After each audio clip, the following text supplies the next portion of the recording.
Thank you, David, for singing with us. I appreciate that. Thanks. Okay. So, hi, everybody. Welcome. I'm Reverend Bonnie Rose. Just call me Bonnie. And this is the Ventura Center for Spiritual Living, a place where we are a center of love, where we aspire to be love, share love, and serve love. Welcome to the service today, and welcome to our folks that are viewing online as well. I have a few announcements for us. First of all, anything that I am about to say, most of what I'm about to say, will be found on the webpage. That is www.venturacsl.org. And we also have a desk through that door there that gives information about what we're doing here. Okay, we have a flower dedication today. The flowers this morning go to Mary Kerrigan. Here we go, Mary.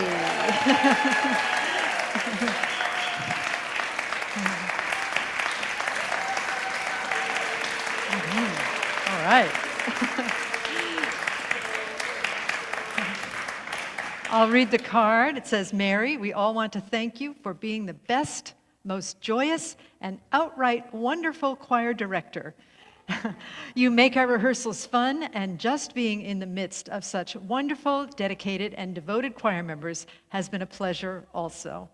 Thank you for your love of being VCSL's choir director from your loving choir members.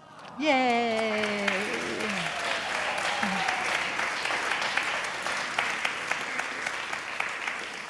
Very well deserved, I might add. Thank you, choir, for that beautiful acknowledgement of our friend Mary. Okay, so let's see. Choir rehearsal is 11:30 to 12:30 most Sundays. It's Hearts in Harmony, and everybody is welcome to join. You can be part of that beautiful community as well. Science and Spirituality Group meets on June 18th. It's the third Wednesday of every month, and the book is The Future Human by Lee Harris. Or... We're having a few little technical issues today, but that's just really special. That's part of what makes us fun. Somebody in the opening prayer prayed for a dearth of tech issues. I guess maybe God misunderstood or something. I don't know. Sorry. And I promise you, tech guys, I'm not picking on you. You just make it more fun for us, okay? All right. We have a special guest on Sunday, June 22nd. Kusala Bhikshu is coming. All right. Yeah. He's a Buddhist monk, and he's our friend. And I think that's all I have for now. So let us call forth Bill Hadris, who will lead us in a youth message. Good morning. Good morning, Bill. I think I saw some children. Do you want to join me this morning? Maybe? All right.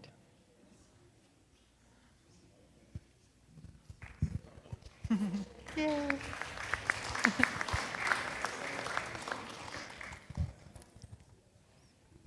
So, how did everyone do this week? Practicing, finding things to be grateful for? Yeah. Anybody get any opportunities? Yeah. Hi, kiddos. Yeah. Anyone have any stories that initially felt bad? What do you think? Anybody have something? Everything went perfect this week? It was a good week. How about out there? Anybody have any stories that went bad when they first heard them? Bothered them? Wow. My work here is done. Well, I have read that when we feel upset or angry about the way things are, it's like arguing with reality. Mm-hmm. It's an argument we cannot win.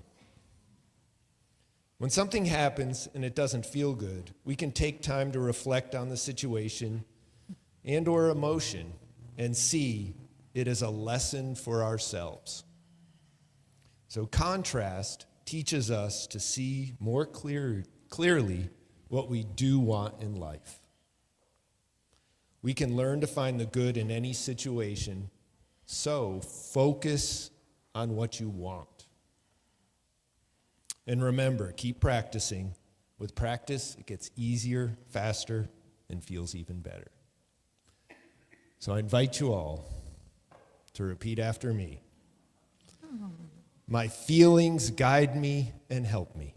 My feelings guide me and help me. And so it is. And so it is. You are the face of God. I hold you in my heart. You are a part of me. You are the face of God. You are the face of God. Thank you. I hold you in my heart. You are a part of me. You are the face of God. Thank you. Now we'll have some prayer from our practitioner, Kathy Walker. Will the ministers and practitioners please stand in support of this prayer? On this beautiful day, I just invite everyone to take a deep breath in. And just as you breathe out, just grounding yourself into this spot, into this place, into this wonderful sanctuary. And I would ask that if you feel comfortable, take another breath in and breathe in the love that you feel here. And as you breathe that out, just know that you're spreading that love further than you even know. And I am just so grateful for this. I just know that God is in everything. God is love and peace, harmony, joy, wholeness, oneness, beauty. And I know this of God. I know this for myself, and I know this for each and every one of us here. I know that today is a blessed day. I know that as we are here together experiencing this day, this service, that what is said and just is impermeated into our hearts and minds, that we are open to receive these words, that as we go about our day and about our week, that we emanate that joy and that love that is here. I know that the choir, the singing is so blessed, and I just know that this joy and this love and this wonderful presence of today is just filled and uplifting us. And I am just so grateful for that. I am so grateful for this center. I am so grateful for the abundance of love and for the abundance of joy that I feel, knowing that as I feel it, you feel it. And with a heart full of gratitude and full of grace, I release these words into the law, knowing they are so. And together we say, And so it is. And so it is. And so we allow it to be. Giving thanks to Kathy and her beautiful words. Giving thanks for all of the prayers that have been spoken in this beautiful sanctuary, in our hearts and out loud, lifting us up and moving us into that greater awareness of spiritual truth. The truth of absolute reality. The truth of isness. The truth that embraces all things. The truth of I am. That which we call God goes by many names. But it is energy, it is nature, it is science, it is higher power, it is spirit, it is the cosmos, the universe, and it most certainly is the I am, because it is that which lives within us. And so today we sing of the I am presence, remembering for ourselves that we truly are the life of the one. And as we remember for ourselves, since oneness is a universal principle, there cannot be only one and something else. We know the truth that the I am is in every single being. It is every single being. It is the cosmos. It is everything beyond the known cosmos. It is that which is known and unknown. It is all opposites. It is that which embraces opposites. We align with that presence, with that power as we sing together, as we know the truth for ourselves and for all beings everywhere. I am remembering who I am. I am remembering who I am. I am remembering who I am.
I am remembering who I am.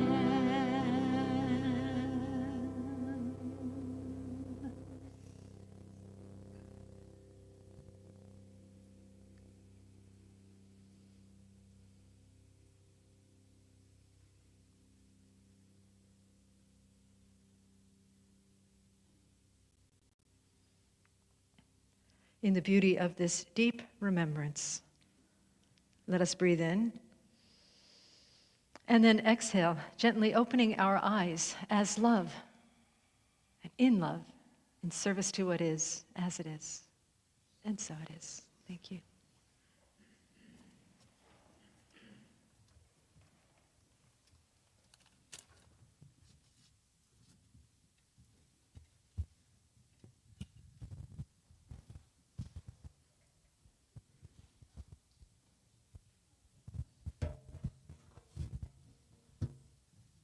Good morning.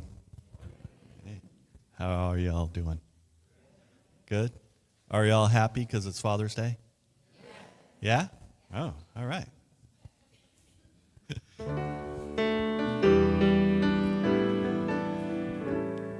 There is a young cowboy, he lives on the range. His horse and his cattle are his only companions. He works in the saddle and he sleeps in the canyons, waiting for summer, his pastures to change. Oh, good night, moonlight ladies, rock-a-bye, sweet baby James. Sweet greens and blues are the colors I choose. Won't you let me go down in my dreams and rock-a-bye, sweet baby James. Now the 1st of December was covered with snow. So was the turnpike from Stockbridge to Boston. The Berkshires seemed dreamlike on account of that frostin'. With 10 miles behind me and 10,000 more to go.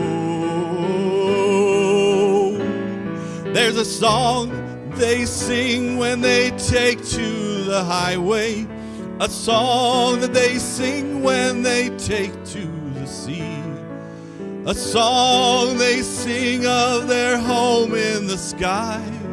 If you can believe it, if it helps you to sleep, singing works just fine for me. So good night, moonlight ladies, rock-a-bye, sweet baby James. Deep greens and blues are the colors I choose.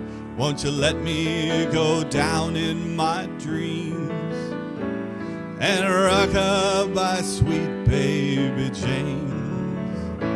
So good night, moonlight ladies, rock-a-bye, sweet baby James. Sweet greens and blues are the colors I choose. Won't you let me go down in my dreams and rock-a-bye, sweet baby James. Yes, rock-a-bye, sweet baby James.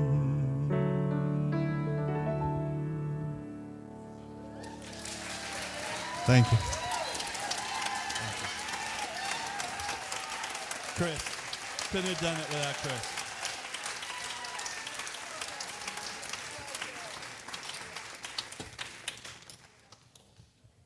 That's beautiful. Good job. You gonna cry? You gonna make me cry? If you want. Yeah, I can.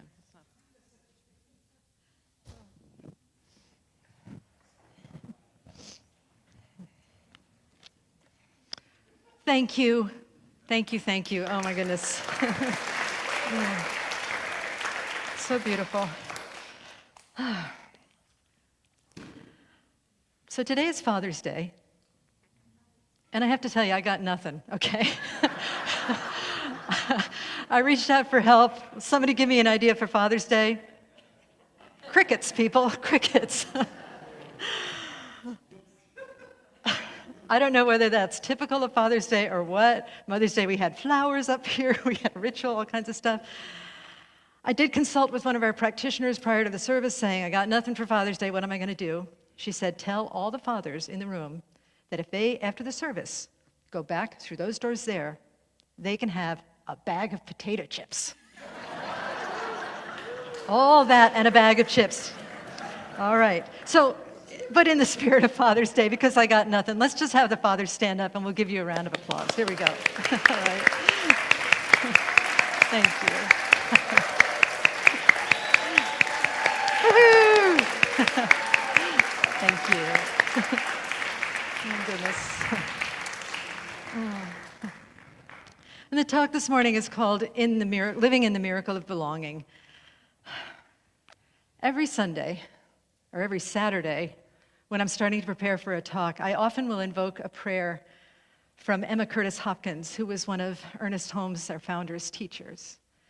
And the prayer is, give me the words to help the world become glad and sane again.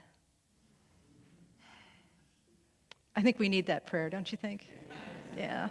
The world has seemed anything but glad and sane. I mean, Bill in his children's message, in his youth message, just again invoked Ernest Holmes by saying that everything is happening as it's supposed to. But to the human in us, it can seem that there's like a lot of stuff going on, that there's riots and injustice and war and shootings, and it just seems so stressful sometimes because on top of all of that, there's rage and there's disdain, and my personal thing that I tend to get caught up in and want to heal so badly is polarization. Is that perhaps we could start healing some of this at the grassroots level. But, y'all heard how I got back on Facebook last week, and I'm not sure that I want to be there right now. It's funny, all of the rage and the disdain and the polarization, I think, is coming from fear, right? We can have a bit of compassion for fear, and also what I've read recently from mystical teachers such as Richard Rohr is that really behind the fear there's grief. There's grief. And this feeling of loss and this feeling that we're not going to be okay.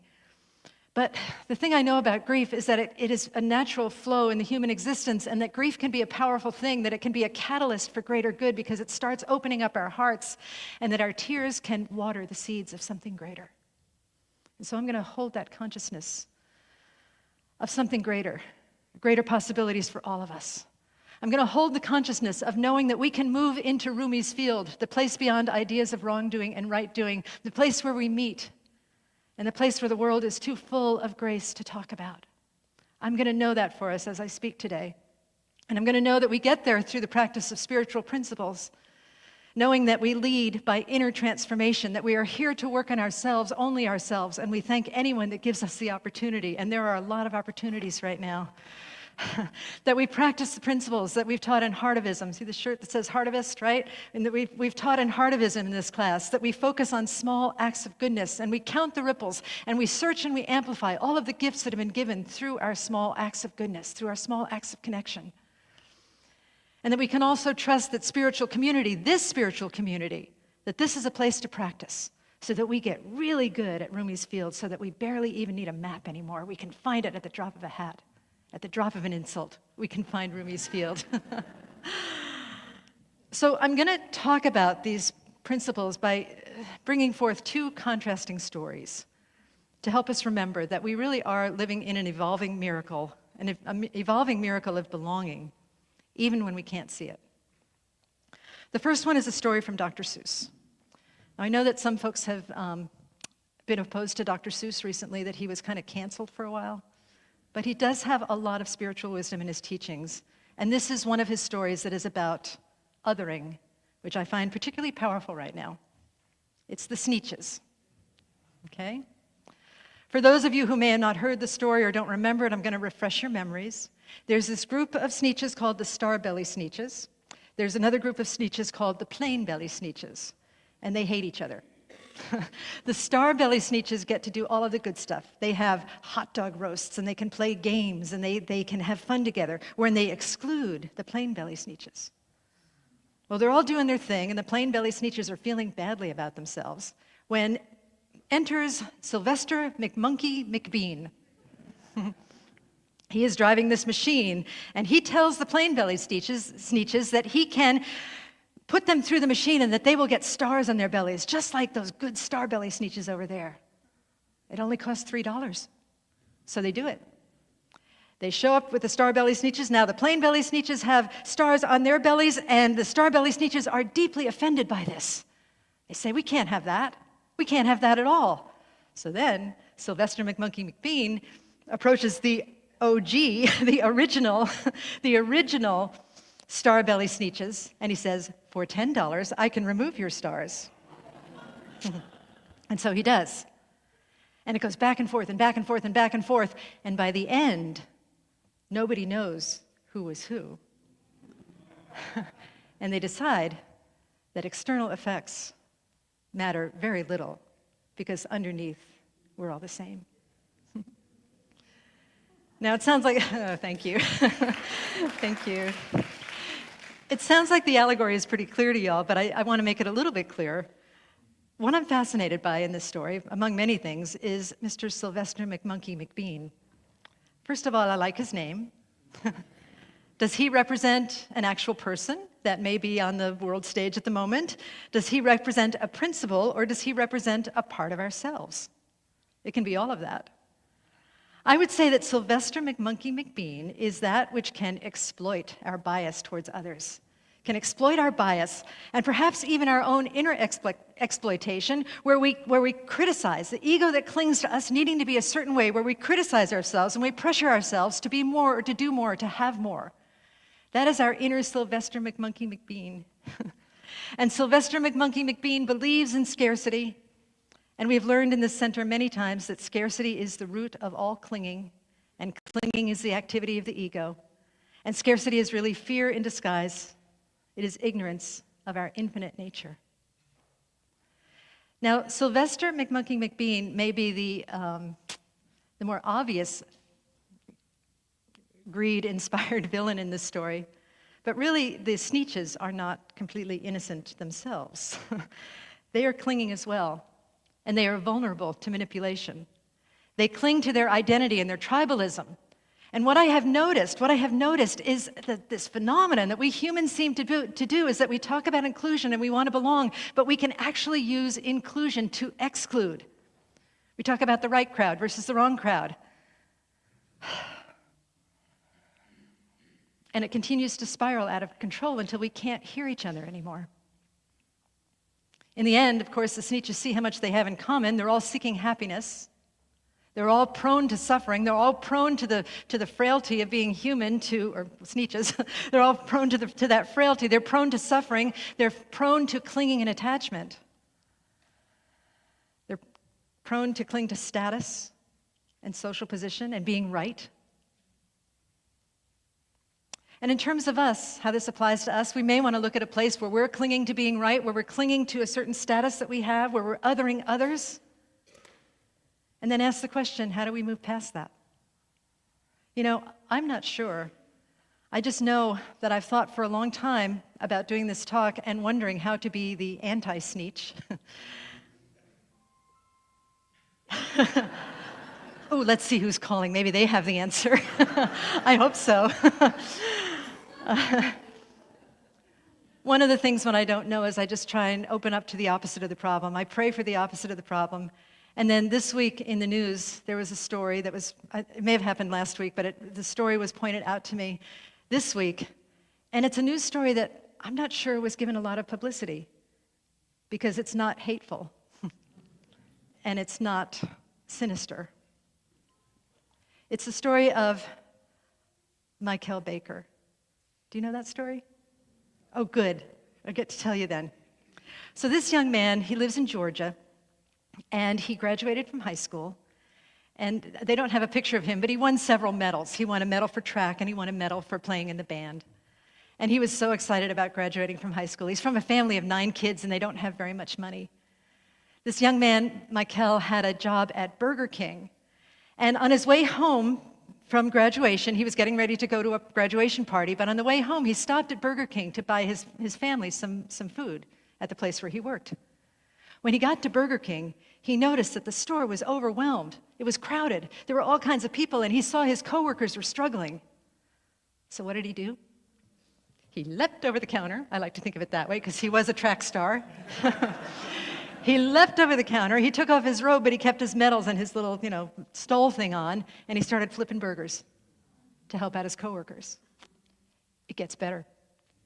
A woman drove by whose daughter had just graduated. Her name was Maria Mendoza. Yes, Maria Mendoza. Her daughter Daisy had just graduated from high school. It was a big class, so they didn't really know each other. But Maria saw Mikel flipping the burgers in his graduation attire, and she was so touched by that she took a video of it. She posted it on TikTok, and when she woke up the next morning, it had 1 million views. 1 million views. With the video, she posted a GoFundMe. She wanted to raise money for this young man to go to college. Her goal was $60,000. She raised $200,000.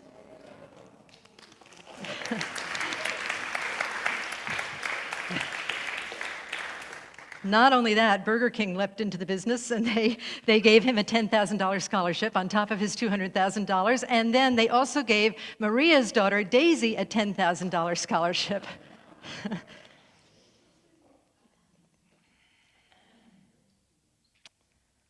Mikel plans to go to study automotive technology. He wants to open up his own shop someday. And Daisy plans to study neuroscience. Y'all, that's the opposite of the problem. That is the opposite of Sneechism. We're going to go ahead and talk about some of the principles that happened in this beautiful story that didn't make the headlines. Why didn't it make the headlines? It's so much better than what we usually hear. And the point of telling this story in the center here today for all of us is to know that beyond all of this stuff that's going on, there are beautiful stories happening all the time, and we are part of them. So I want to go over some lessons from this story, some lessons from contrast. And of course, the first one is something I've already mentioned, and I mention it a lot, and that is the idea that scarcity, the belief in scarcity, is the root of much, if not all, discord. The root of suffering is attachment, according to the Buddha, and belief in scarcity causes us to attach or to cling. Rupert Spira says that clinging is the activity of the ego. Or rather, no, I said that wrong. The ego is not a thing in itself. The ego is the activity of clinging. And according to our featured book this week, this month, which is Serviceberry, which is all about nature and all of the wonders of nature, belief in scarcity is the root of all discord. Scarcity is a made-up concept. And the author of Serviceberry writes, "What if scarcity is just a cultural construct, a fiction that fences us off from a better way of life?" Can we challenge our notions of scarcity? Certainly there is a lot of abundance in nature. This is a book about nature, and last week I spoke about the blueberries that she had in her hand and all of the abundance that went into creating those blueberries. Photosynthesis, people. Photosynthesis. The soil. Bees spreading pollen around. Bird poo planting seeds. I have to say poop in every service now, evidently. Have any of you ever had a garden, right? And you know what plants do. I'm taking care of my husband's garden now since he's been ill, and oh my gosh, you prune something, and the next thing you know, it's huge. It's taken over the joint, right? There's so much abundance in nature, and we are part of nature. That is who we are. We're part of nature, so there is abundance in us. Scarcity is a made-up concept. We accept scarcity as if it is a natural fact, but it is not natural at all. Abundance is happening all around us all of the time. And in the story about Mikel Baker, it's a story about people who transcend the appearance of scarcity, right? There's so many places in that story where they could have succumbed to the belief in scarcity. When he went into the Burger King, and he saw that people were having to wait for their food, and he saw that his coworkers were struggling. He could have just said, well, I don't have enough time for this. I got a party I got to get to. But no, he leapt into service in the spirit of true abundance. When Maria stopped and she saw him doing his thing, flipping the burgers in his graduation attire, she could have stopped and said, well, yeah, I could take a movie. I could post it on Twitter or whatever. What did I say? TikTok. Thank you. TikTok. I could do that, but I can make a difference. I can actually do it. I don't have to just think about it. I can do it and possibly make a difference in this young man's life. She had faith in abundance, and the abundance showed up and rewarded her abundantly, so abundantly. So I think one thing for us to consider as we go about our day, even in the small moments, because the story I just told about Mikkel Baker was filled with small moments. Even in the small moments, ask ourselves, in this moment, will I serve scarcity or abundance? We always have a choice. And if you're making that choice and you say, yeah, you know what, I think I'm going to serve scarcity today. Been there. I'm going to serve scarcity because it feels so good. I feel like I'm keeping myself safe by serving scarcity, by clinging, right? If that ever comes up for you, I suspect I'm not the only one who might do that on occasion. Look to nature. Look at that beautiful hummingbird. Look at that beautiful hummingbird. Look at the birds. Listen to the birds. See the trees around us. See the abundance in nature, and allow it to guide us into the choice to serve abundance as best we can. Here's another principle from the story I told about Mikkel Baker. And that is, there is presence in absence. A few weeks ago, at the beginning of June, we had Reverend David Clark come up here, a good friend of mine who lives up in Northern California. And he came and he spoke about his family's trip, their yearly pilgrimage when he was a kid. They would take a family trip, when he and his brother were little, from Sacramento to Disneyland. And he said it was quite a drive, because the parents didn't want to stop. So they had a cooler. They wanted food, they ate in the cooler. If they needed to use the facilities, they had a pee bottle. Reminds me of several trips I've taken with my nephews when they were young. And it turns ugly, man, with that whole scene, It's bad. But he asked all of us to consider, on the trip to Disneyland, where does the blessing begin? Does it begin when they step through the gates of the happiest place on earth? Or did it begin in the car? Or did it begin in the mind of his parents when they said, you know what, let's take the kids to Disneyland?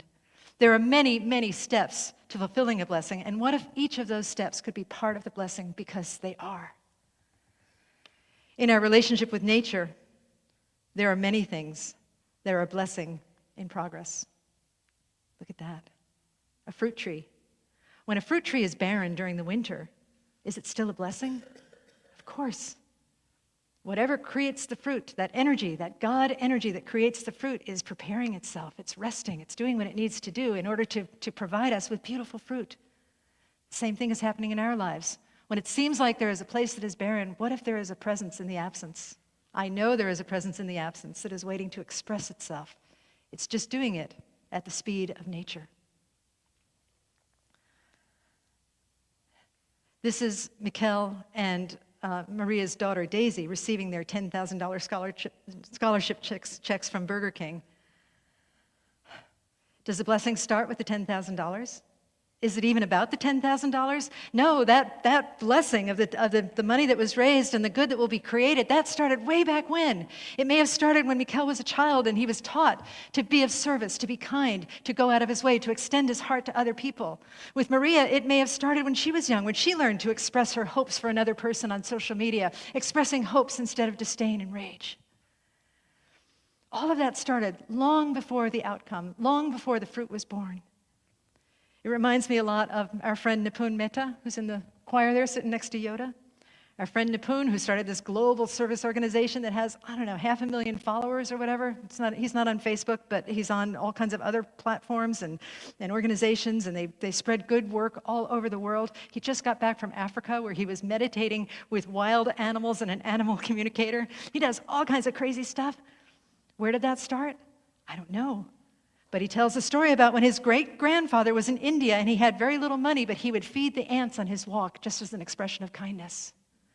So you see what I'm talking about? Everything that happens, there is a presence in absence. When we are thinking that something is not working, when we are thinking that something is gone or absent or not going to show up for us, what if there truly is a blessing in that which is not happening? That Spirit is resting, that Spirit is gathering its resources, getting ready to shine through our lives. If we have faith in that, we will see what we believe, and the blessing will come because it's already there. So, we can ask ourselves this morning, how might we persist in abundance? How might I reveal the all-sufficiency in every appearance of insufficiency? That's a caterpillar that went into a chrysalis that is turning into a monarch butterfly. Is the blessing in the caterpillar? Yes. Is the blessing in when the caterpillar turns to goo? Everybody say yes. Is blessing when the butterfly can barely get out of the chrysalis and is trying to do his little wings and you want to help it so badly, but you know you can't? Is the blessing there? Everybody say yes, yes. And is the blessing in the butterfly? Yes, of course. There is blessedness in all parts of the process. And we get to express it and experience it and share it. Because that's the next thing that I learned from that story about Mikkel, is that all flourishing is mutual. That's from Robin Wall Kimmerer, the author of Serviceberry, our featured book.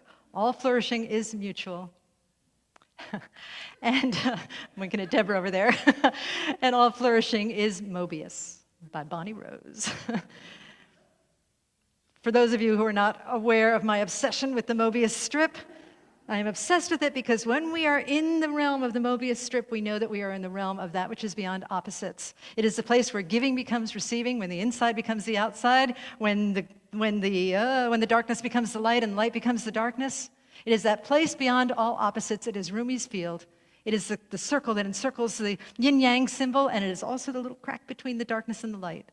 All flourishing is Mobius. The easiest way to understand this is the knowing that when you give, you receive, and when you receive, you give.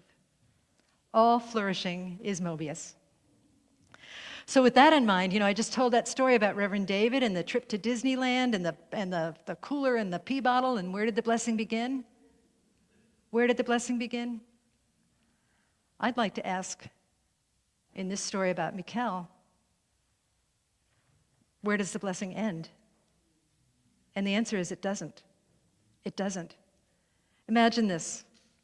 Mikkel takes the money that Maria raised for him. He goes to school. He learns to be an expert automotive technician. He opens his store. Somebody comes in there with a car who is desperate for help, and he helps them. Somebody comes in with a life-threatening car situation, and he helps them. Think about Daisy, who also got $10,000 through her mother's capacity to reach out. Daisy gets her $10,000, and she uses it to become a neuroscientist. Think of the good she can do with that. And now think about the person sitting at home reading TikTok. Is that what I called it? TikTok, right? Reading TikTok, saying, you know what, I don't have much, but I'm going to give $10. Do you see how that person who gave $10 is part of the flourishing of somebody else years later, somebody whose life might have been saved by a neuroscientist or a repaired car? It's all connected. All flourishing is Mobius. All flourishing is mutual. The blessings will not stop as long as we allow them. And again, I think one of the best ways to experience the blessing is to focus on small acts and to realize that there is no smallness in infinity, and to do that in community, a community such as this.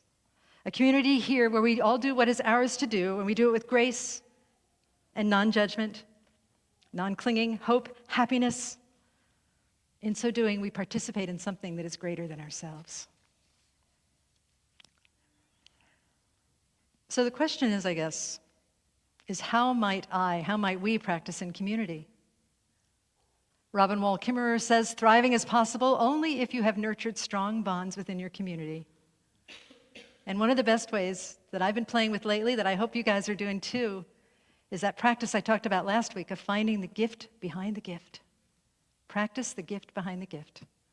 And what that means is that when we look at someone like Mikkel, flipping burgers in Burger King, serving his coworkers and his customers. What is the gift behind that? He may think he just was serving hamburgers, but really, look what happened. He inspired the world. He inspired all of us. He inspired those we will tell. He inspired people to give. He awakened something in humanity that was not dead, but only sleeping. He was the catalyst. But also look at what's happening in our center. That's a bowl of dog food. You may notice there's a lot of dog products, food, toys up here. And for everybody who donates, you may think, so you have to do a little bump when you say think, okay? You may think, you just brought in a bag of kibble. But what if that kibble that's going to a no-kill shelter saves a life? And somebody adopts that dog, somebody who needs a dog, somebody who is lonely. What if that bag of kibble saves that person's life as well? It's not just a bag of kibble, people. It's so much more. And then I have to brag on our choir. Mary, I had no idea the flowers were for you, but here we are. It's probably a little hard to see, but that was a choir day where we invited the children from India to come and be with us. 17 children from India and their leaders. And they came, and you can see, I don't know if you can see, there's farm animals on the stage as well. So the choir and Kevin, our soloist, you may think you're just singing notes on a page, but really you're building community.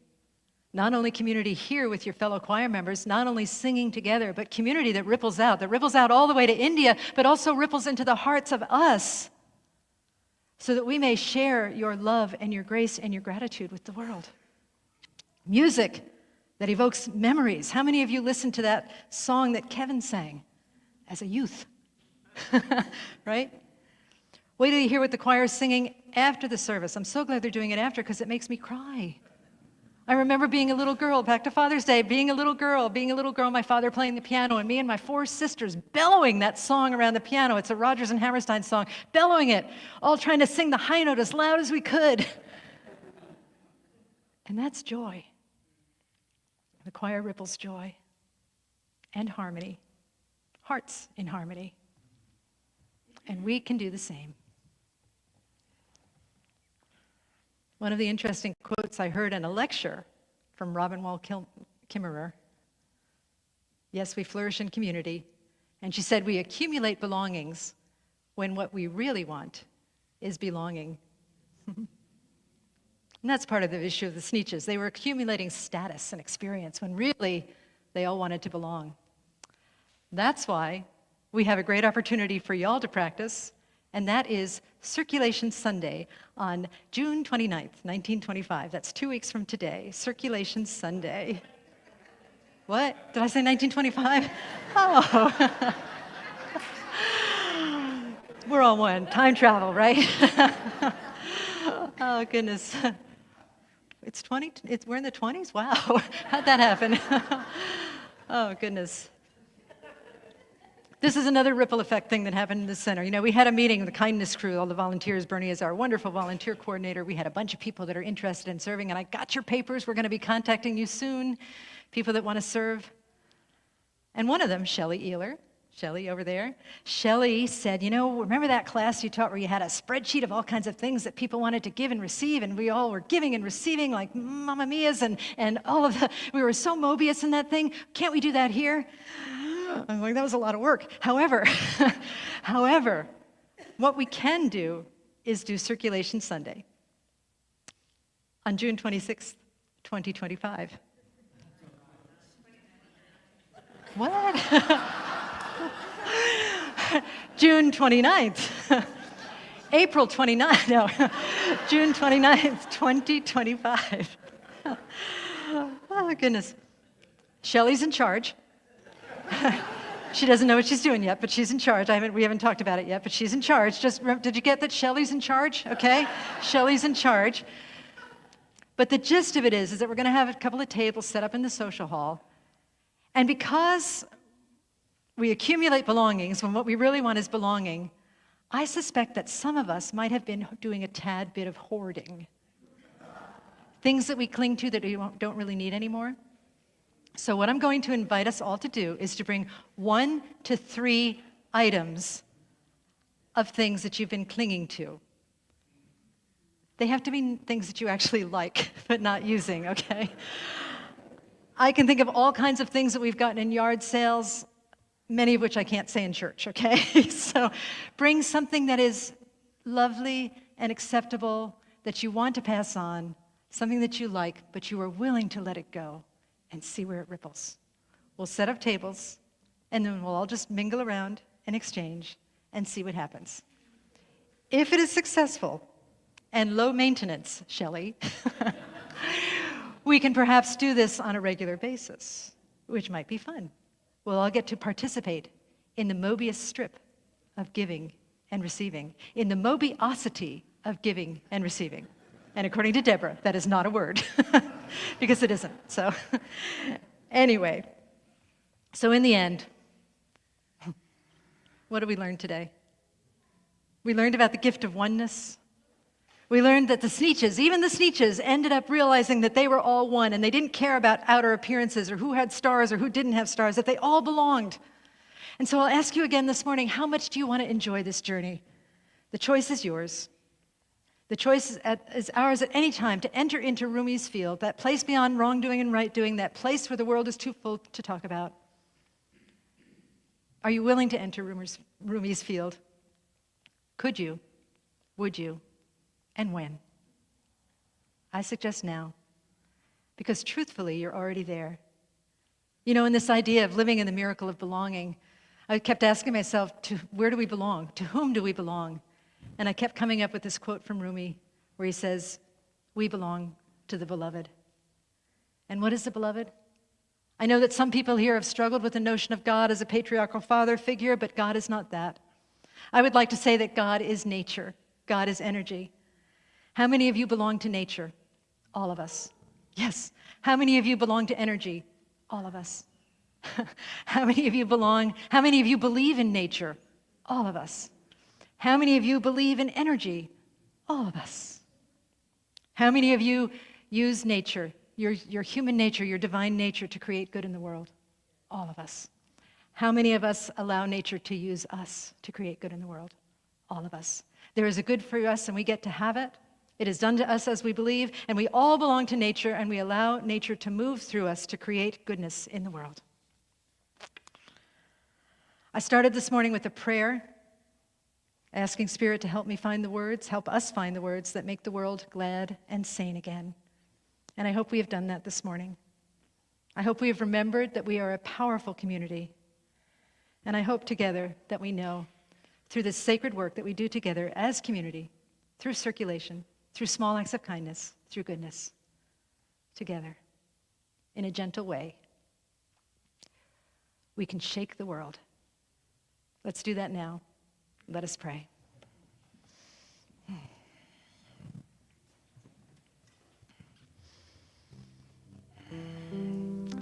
So turning within, let us know the truth of our oneness, the truth of this power, this presence, this one life that is nature, that is God, that is beautiful, that is awe-filled and awesome. Let us know that this expresses through us in wonderful, mystical, marvelous ways, through gratitude, through grace, through wonder. And let us live like this truth is true. Let us sink into the awareness that God's living and moving and having its perfect being within us, just as nature is, that nature is God and God is nature. And because we are awakening to this power and presence within us, we allow this power to use us in ways that multiply the good for all beings everywhere, not only for ourselves, because all flourishing is mutual. We allow this power and presence to lead us into places where we make great choices towards abundance, choices towards unity, choices towards inclusion. And in this place, as we live like the truth is true, the truth becomes true for us, and then we spread it further and further and further in that Mobius strip of grace that blesses the entire world. Together we see a world that is whole and healed. We see a place of peace. We see a place of joy, a place of honoring, a place of love, a place of deep acceptance. It starts with ourselves, it starts with our inner transformation, but as it starts with us, because there is only one of us, it ripples out and blesses all beings everywhere. And so I'm grateful. So grateful for this teaching, so grateful for this truth and this power, so grateful for the transformation I know that is occurring through our conscious labors and intentional letting go. I bless the spiritual center as I bless all paths to God, churches, synagogues, temples, mosques, ashrams, fundamentalists, atheists, agnostics. And with a heart that is so filled with blessedness, I say, thank you, Spirit, thank you, love, and I release these words into the divine mystery.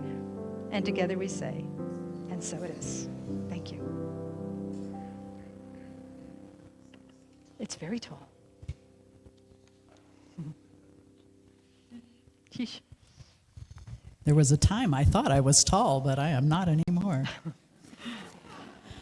Okay, well, this is our opportunity to participate in the mobiosity of giving. And it's not there yet, but soon it will be. We're going to say together the prayer that brings us into that heart-centered space of giving and receiving. So with that, let's go. We trust in spirit. Love is the giver and receiver of all that we are. We offer these gifts. They are an outer expression of our inner abundance and compassion. Our gifts bless many and return to us multiplied in miraculous ways so that we may give again. And so it is. Thanks, Bernie. Okay. Choir. Yeah.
Hi, everyone.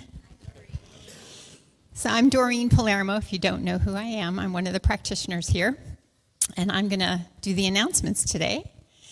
So first, everything that you want to know about what's going on here, you can always find that on our website at www.venturacsl.org.